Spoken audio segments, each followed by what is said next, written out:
And now we're going to discuss how to hook the ball. There are a couple of different ways you can do this. When I first started the game of golf, my dad taught me this. He said, son, aim to the right of the target, pull the right foot back, and when you go through the impact area, just rotate your hands a little bit faster, like this.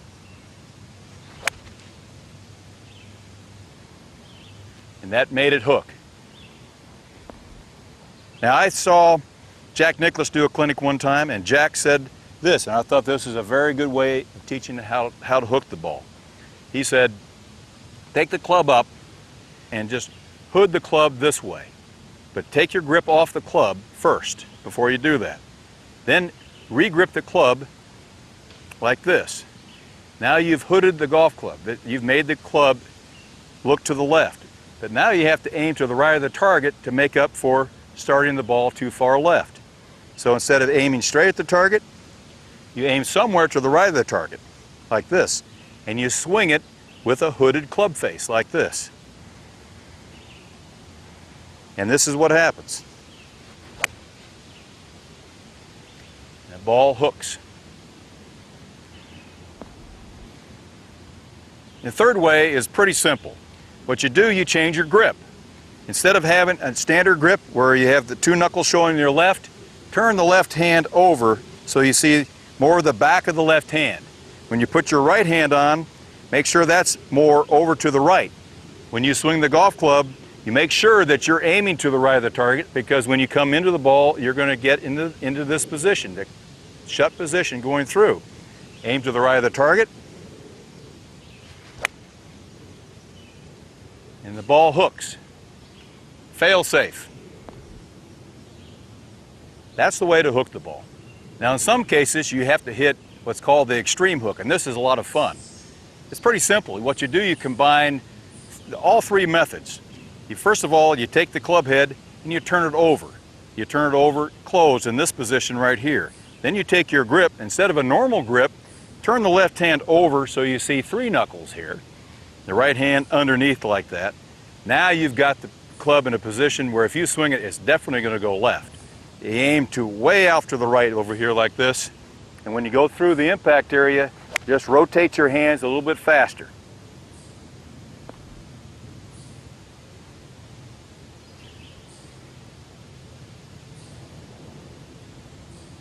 That's how you get around trees.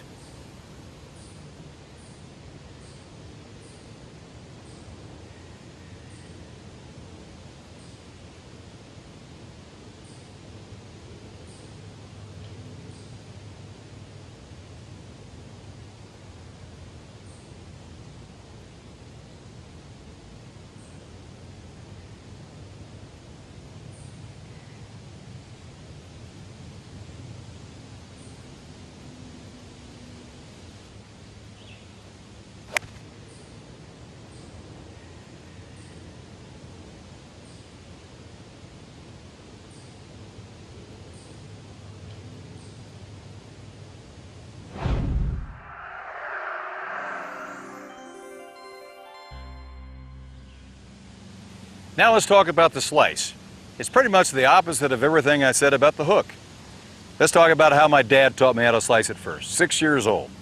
He said, son, open up your stance, open up the club face a little bit at address, hold on tightly with the last three fingers of your left hand, take the club on the outside and cut across the ball, pulling across left.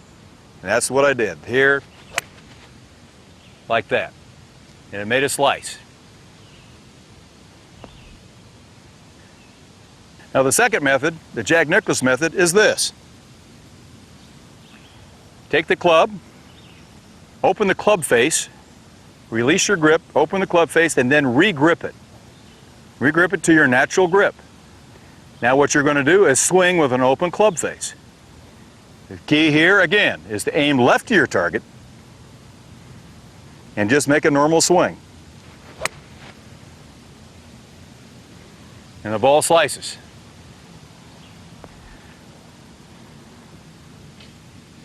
You'll notice that your slice will go shorter than a hook, just like my friend Trevino said you can talk to a slice because it stays up in the air a long time, but you can't talk to the hook. It gets on the ground and goes forever. Now the third method is simply change your grip. This is your normal grip, seeing the two knuckles, right hand like this with the V pointing between the shoulder here. Now take your left hand, take the thumb and put it straight down the shaft, then take your right hand and bring it over the top a little bit more, so now the V is pointing at your chin or just left of your chin, like this.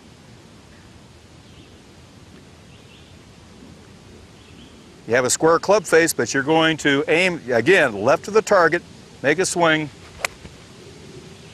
The ball is going to slice.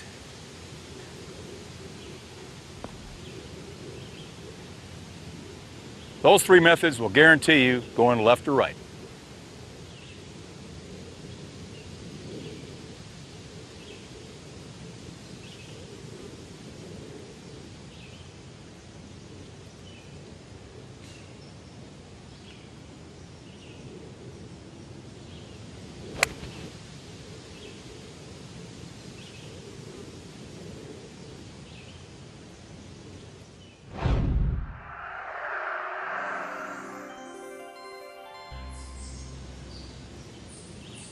Well, one of the greatest benefits from learning the secret, as I did, keeping my shoulders more level, coming back into the impact area with my right shoulder a little bit higher, was the ability to hit a low shot.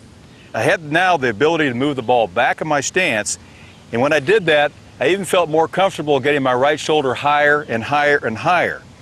And when I did that, I got into the position where now, when I came into the ball, I could keep the club head coming back, smack down on the ball like this, on line like this. Now watch. Your eyes are looking back at the ball. When you're coming into the ball, keep your left shoulder low, like that. And you're coming through, and you're going to hit that ball low.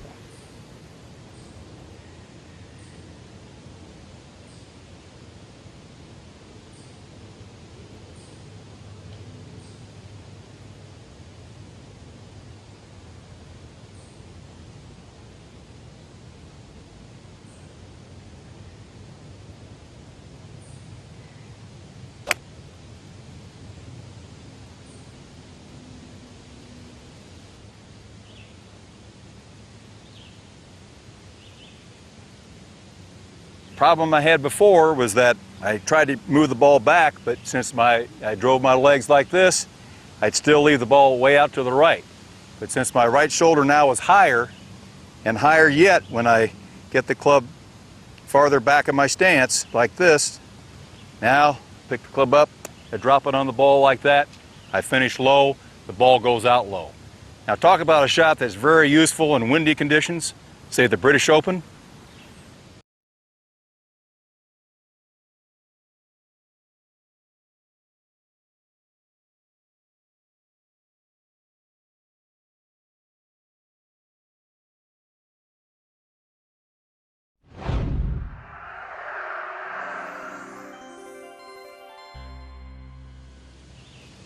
Now let's hit the high shot. The critical thing here is to catch the ball at the very bottom of the arc rather at the beginning of the bottom of the arc. So what you must do is play the ball a little bit farther forward. A little bit farther forward than normal. Brace your right knee in and think about two things. Think about a wide backswing and a high follow through like this. That'll get the ball up in the air.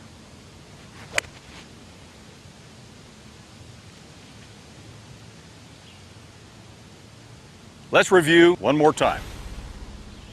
You hit the ball at the bottom of your arc, not just at the beginning of the bottom of the arc. Place the ball a little bit farther forward in your stance, brace your right knee in, and the key thoughts in this golf swing are to keep your head behind the ball as you hit it, make a wide swing, keep your head behind the ball, and you want to finish with your hands up in the air and high like this. Let's see if it works.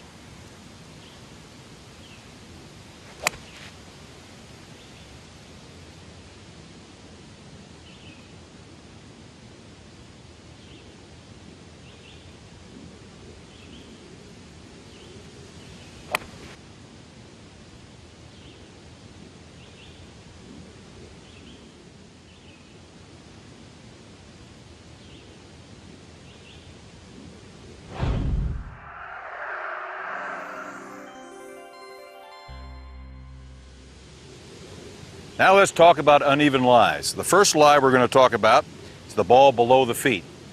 A couple different things that I think about when the ball's below my feet. The first thing I think about is standing simply closer to the ball. I want to be a little bit closer to the ball so I don't have to bend over so much to reach the ball down the hill. The second thing I want to do is, even though I'm closer to the ball, I still feel like I have to bend over a little bit more from the waist to allow my club to get down to the ball. When I bend over at the waist, what this produces is more of an upright swing, a vertical swing like this. What that will produce is a slice. The ball will slice off this lie. So to counteract that, I do one of two things. Either I take the club from a normal position like that and I hood the club face a little bit like that, or I simply aim to the left. In this case, I'm just going to hood the club face just a little bit. Now watch what I do.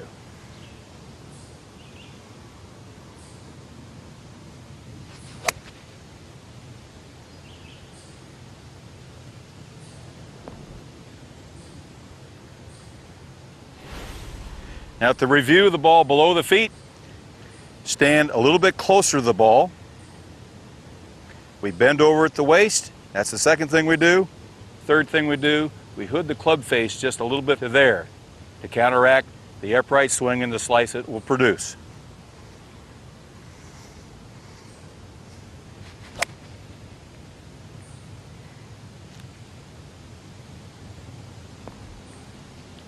And that's the way you hit the ball with the ball below your feet. Continuing on with uneven lies, let's play the ball with the ball above my feet. The key here on this shot is to keep your hands from raising up and your body from straightening up at address. It's easy to stand too straight and get your hands too high. Make sure you still have a little bit of body tilt, spine angle like this, and don't get your hands up too high. You want to keep your hands like this. On the backswing, you want to make sure that you keep the club head outside your hands like this. Now, let's see if I can play this shot properly.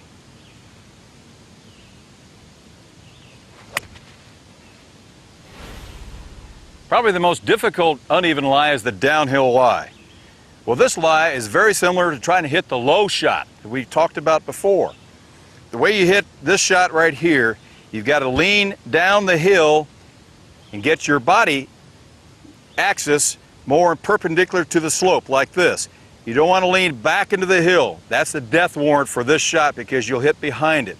You want to lean down the hill, the weight's on the inside of your left foot. You want to get the left shoulder low and the right shoulder high. This allows you to take the club steeper on the backswing and swing down the slope. Now let's see if I can do it.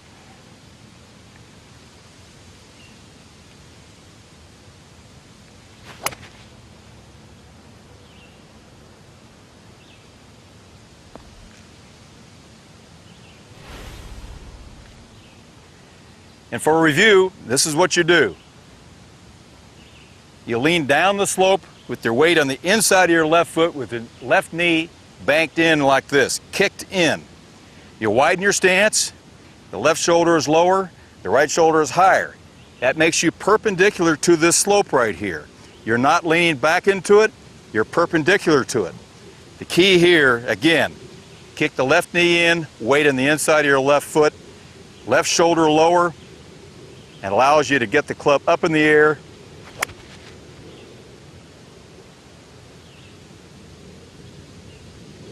And that's the way you hit it. And here we have the last of our uneven lies, the uphill lie. Now the key here, as in the downhill lie, is to align your body with the slope. You want to be perpendicular to the slope, meaning that this is the way my body is, my left shoulder is higher, my right shoulder is lower. That keeps the club going back along the slope this way, allows me to swing up the slope. Now the two things you've got to think about in the golf swing here is the right knee needs to brace in and not get to the outside of your foot or even to the foot. Keep it braced in like this, and on the downswing, you want to make that right knee just move to the ball just a little bit on the downswing. So here's what you do. You take the club back low to the ground, and swing up the slope. Now let's review this. For the uphill lie, make your body perpendicular to the slope. Don't lean into it. Keep the right knee braced in. The left shoulder is higher than normal. Right shoulder is lower, so you can swing it back low. And when you hit into the ball, make the right knee go toward the ball a little bit. So you're swinging up the slope, like this.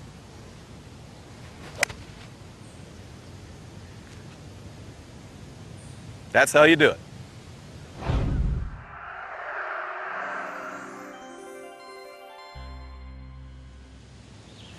Here I am at the 17th tee at the Old White at the Greenbrier.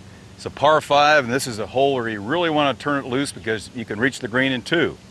So this is what I do to hit the ball farther. Instead of having my left toe in this position, I move my left toe out just slightly like this. That helps me clear my left side a little bit faster. The other thing I have to do is maintain very light grip pressure. The reason you do that is that when you're swinging hard, you want to be able to return the club to square. If you grip on too tightly, what happens is that people will rush down and they'll get the handle ahead of the club head too far, causing a push like this. Or they'll use your shoulders and come across over the top like this. Grip pressure is really important. Keep it light. The last thing I'm thinking about here is complete my shoulder turn. I want to make sure that my shoulders move back as far as I can without me moving off balance or off center. So I really get back, I really feel this stretch right up in here like this. I start down the same speed as I go back there in the separation, and then I just hit it as hard as I can with my right hand, squares up like this, and forward like that. Let's put it into action.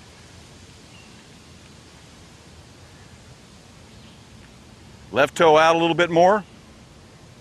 Light grip pressure. Now I'm thinking full shoulder turn and hit the heck out of it.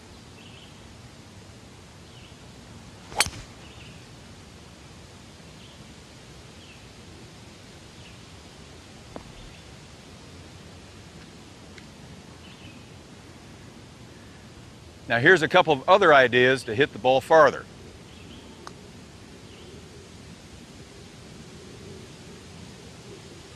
When I make a swing, I want to make sure that I go back as wide as possible. Get a wide arc right here so that you can create more centrifugal force and club head speed into the ball. The other point is to do what the great Ben Hogan did, and that is to maintain your wrist cock well into your downswing.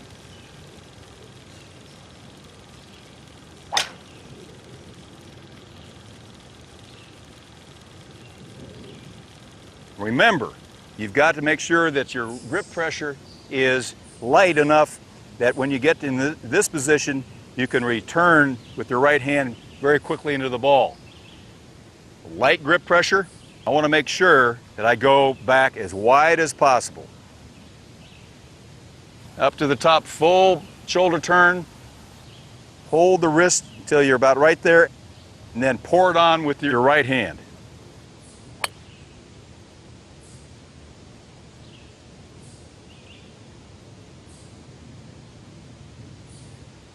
One last thought on hitting the ball hard. Don't forget, your kids want to hit the ball as far as they can. Let them. Teach them to hit the ball as hard as they can, but make sure that they are in balance when they do it.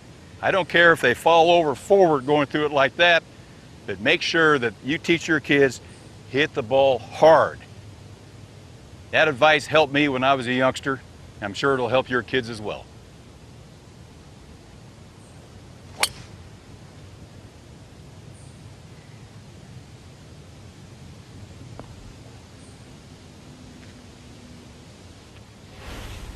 So this is what I do to hit the ball farther. I move my left toe out. That helps me clear my left side a little bit faster. Maintain very light grip pressure. Go back as wide as possible so that you can create more centrifugal force and club head speed into the ball.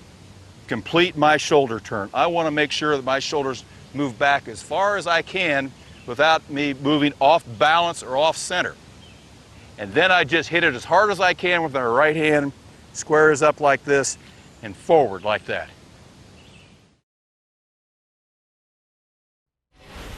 You've probably gathered by now, there are no shortcuts in this game. No easy solutions, no quick fixes. There's no substitute for learning the basic fundamentals. To gain the maximum from the information we've shared with you, you need to review it many times. And if your game begins to go off the rails, you should simply return right back to these fundamentals. The second DVD in this program focuses on the short game, how to play in windy conditions, and the forever asked questions, how do I stop slicing the ball, and how do I stop hooking the ball? I can promise you there is as much to gain in the second DVD as there is in the first. And if this helps you to become a better player and enjoy the game more, well, that's my purpose in doing all this in the first place. I'd like to leave you with something the legendary teacher Harvey Penick once said. If you play golf, you are my friend.